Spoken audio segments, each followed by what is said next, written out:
Hi అండి, నేను మీ Deepti. Welcome back to mom's kitchen. అందరు ఎలా ఉన్నారండి? నేనైతే చాలా బాగున్నాను. ఇవాళ మన రెసిపీ వచ్చి ఆనియన్ పకోడా ఎలా చేయాలో చూపిస్తానండి. ఈ వింటర్ సీజన్లో ఈవినింగ్ స్నాక్స్గా చల్లగా ఉంటుంది కదా, వేడిగా ఈ ఆనియన్ పకోడీ తింటే ఎంత బాగుంటుందో అండి. ఈ పకోడీ అయితే చాలా మెత్తగా వస్తుందండి. ఇంకా లేట్ చేయకుండా ప్రాసెస్లోకి వెళ్ళిపోద్దామా మరి. దీనికోసం ముందుగా అయితే ఒక 3 లేదా 4 ఉల్లిపాయల్ని ఇలా పొడుగ్గా సన్నగా కట్ చేసుకోవాలి. అలాగే కొద్దిగా కరివేపాకు, సన్నగా కట్ చేసుకున్న పచ్చిమిర్చి, అలాగే కొద్దిగా జీడిపప్పు ఇవన్నీ వేసుకుని మొత్తం బాగా మిక్స్ చేసుకోవాలండి. మొత్తం బాగా స్మాష్ చేసుకుంటూ కలుపుకోవాలి. అలాగే ఒక 2 టేబుల్ స్పూన్స్ వరకు జీలకర్ర వేసుకోవాలండి. జీలకర్ర వేసిన తర్వాత మొత్తం బాగా మిక్స్ చేసుకోవాలి. మన పకోడీలో జీలకర్ర వేయడం మాత్రం స్కిప్ చేయకండి.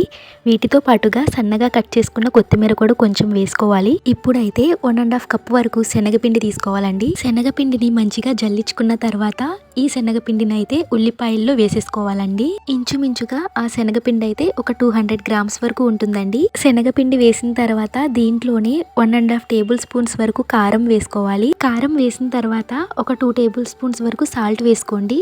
సాల్ట్ అనేది మీ టేస్ట్ కి తగ్గట్టుగా మీరు అడ్జస్ట్ చేసుకుని వేసుకోవాలి. ఇవి మొత్తం వేసేసుకున్న తర్వాత మొత్తం ఒకసారి బాగా మిక్స్ చేసుకోవాలండి. ఆనియన్స్ అలాగే శనగపిండి మొత్తం బాగా కలిసేలాగా బాగా మిక్స్ చేసుకోవాలి. ఇప్పుడైతే ఒక 1/2 టేబుల్ స్పూన్ వరకు పసుపు, అలాగే ఒక 1/2 టేబుల్ స్పూన్ వరకు పప్పల సోడా వేసుకోవాలండి.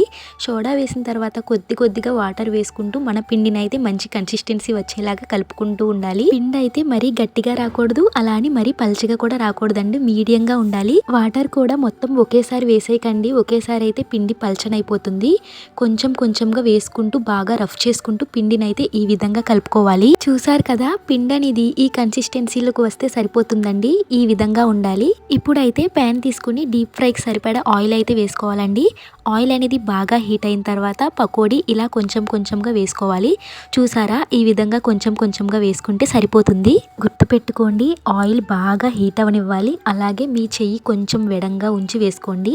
మరీ దగ్గరగా పెట్టకండి, కొన్నిసార్లు ఆయిల్ చిందే ఛాన్స్ ఉంటుంది. ఈ పకోడీ అయితే మంటని లో టు మీడియం ఫ్లేమ్లో పెట్టుకుని ఫ్రై చేసుకోవాలండి.